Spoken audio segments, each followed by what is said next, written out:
ओम श्री परमात्मने नमः। श्री हरि चैनल पर सब ऋषि मुनियों के चरणों में प्रणाम करता हूँ, सब संतजनों के चरणों में प्रणाम करता हूँ, इस मेरे भारत देश के चरणों में प्रणाम करता हूँ। सभी मेरे देशवासियों का प्यार भरा स्वागत करता हूँ। इस वीडियो को आप अंत तक सुने। इस वीडियो को सुनने वाले मेरे देश के हर कोने में घरों में बैठी माताओं के चरणों में मैं चरण स्पर्श करता हूँ। बहनें व भाइयों को प्यार नमस्कार। यह वीडियो श्री कृष्ण अर्जुन संवाद का है। जब महाभारत युद्ध में अर्जुन धर्म संकट में था, तनाव में था, चिंताओं से घिर गया था, कोई निर्णय नहीं ले पा रहा था, थर थर कांप रहा था, तब भगवान की शरण में गया और भगवान ने अर्जुन को गीता का उपदेश दिया और धर्म संकट से बाहर निकाला और अंत में विजय श्री का ताज पहनाया। इसलिए ये वीडियो सुनने मात्र से ही मानसिक तनाव, चिंताग्रस्त, शारीरिक तनाव से मुक्ति मिलेगी। इसलिए आप सब श्रोतागण से मेरी विनती है कि इस सुप्रभात पुण्य का भागीदार बनकर जन कल्याण में अपना सहयोग देवें। वीडियो को ज़्यादा से ज़्यादा शेयर करें, सब्सक्राइब करें और लाइक करें। अब भगवान आगे क्या कह रहे हैं।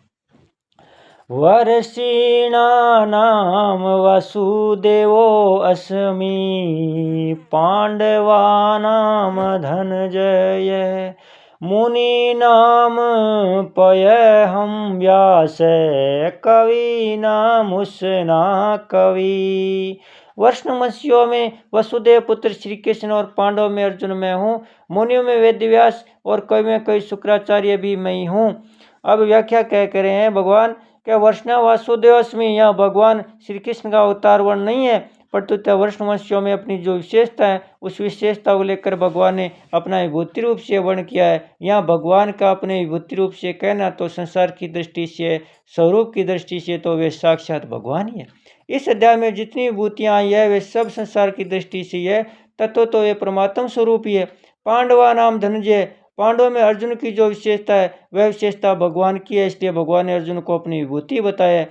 मुनि नाम पे हम व्यास है, वेद का 4 भागों में विभाग, पुराण और उपपुराण, महाभारत जो कुछ संस्कृत वांग में है वह सब का सब व्यास जी की कृपा ही फल है। आज भी कोई नई रचना करता है तो उसे भी व्यास जी का ही उच्छिष्ट माना जाता है। कहा भी है व्यास सृष्टि जगत स्वरूप, इसलिए सब मुनियों में व्यास की मुख्य है।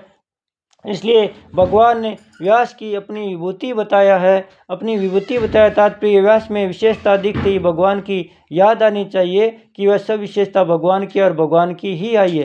कवि नाम उस नाम कई शास्त्रीय सिद्धांतों को ठीक तरह से जानने जितने भी पंडित है वे सभी कवि कहलाते हैं। उन सब कवियों में शुक्राचार्य जी का मुख्य है। शुक्राचार्य संजीवनी विद्या के ज्ञाता है। इनकी शुक्र नीति प्रसिद्ध है। इस प्रकार नेक गुणों के कारण भगवान ने अपनी विभूति बताया।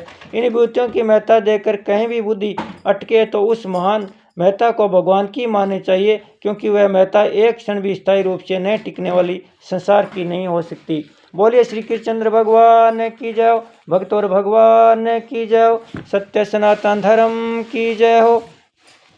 कर्पूरम गौरम करुणावतारम संसार सारम भुजगेंद्र हारम सदा वसंतम हृदयारविंदे भवं भवानी सहितं नमामि।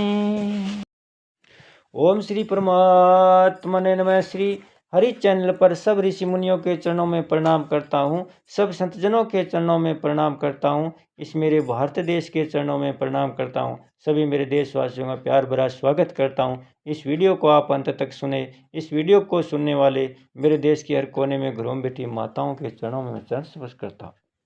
बहनें व भाइयों को प्यार नमस्कार। यह वीडियो श्री कृष्ण अर्जुन संवाद का है। जब महाभारत युद्ध में अर्जुन धर्म संकट में था, तनाव में था, चिंताओं से घिर गया था, कोई निर्णय नहीं ले पा रहा था, थर थर कांप रहा था, तब भगवान की शरण में गया और भगवान ने अर्जुन को गीता का उपदेश दिया और धर्म संकट से बाहर निकाला और अंत में विजय श्री का ताज पहनाया। इसलिए ये वीडियो सुनने मात्र से ही मानसिक तनाव, चिंताग्रस्त, शारीरिक तनाव से मुक्ति मिलेगी। इसलिए आप सब श्रोतागण से मेरी विनती है कि इस सुप्रभात पुण्य का भागीदार बनकर जन कल्याण में अपना सहयोग देवें। वीडियो को ज़्यादा से ज़्यादा शेयर करें, सब्सक्राइब करें और लाइक करें। अब भगवान आगे क्या कह रहे हैं। वर्षीणानां वसुदेवो अस्मि पाण्डवानां धनञ्जय मुनीनां पयहं व्यास कवीनामुष्णा कवि। वर्ष्णमस्यों में वसुदेव पुत्र श्री कृष्ण और पांडवों में अर्जुन मैं हूँ। मुनियों में वेदव्यास और कवि में कई शुक्राचार्य भी मैं ही हूँ। अब व्याख्या क्या कह रहे हैं भगवान, क्या वर्ष्णा वासुदेवस्मि यहाँ भगवान श्री कृष्ण का अवतार वर्ण नहीं है, परंतु वर्ष्णवंशियों में अपनी जो विशेषता है उस विशेषता को लेकर भगवान ने अपना विभूति रूप से वर्ण किया है। यहाँ भगवान का अपने विभूति रूप से कहना तो संसार की दृष्टि से, स्वरूप की दृष्टि से तो वे साक्षात भगवान ही है। इस अध्याय में जितनी विभूतियाँ आई है वे सब संसार की दृष्टि से है, तत्व तो वे परमात्म स्वरूप ही है। पांडवा नाम धनंजय, पांडवों में अर्जुन की जो विशेषता है वह विशेषता भगवान की है, इसलिए भगवान ने अर्जुन को अपनी विभूति बताया है।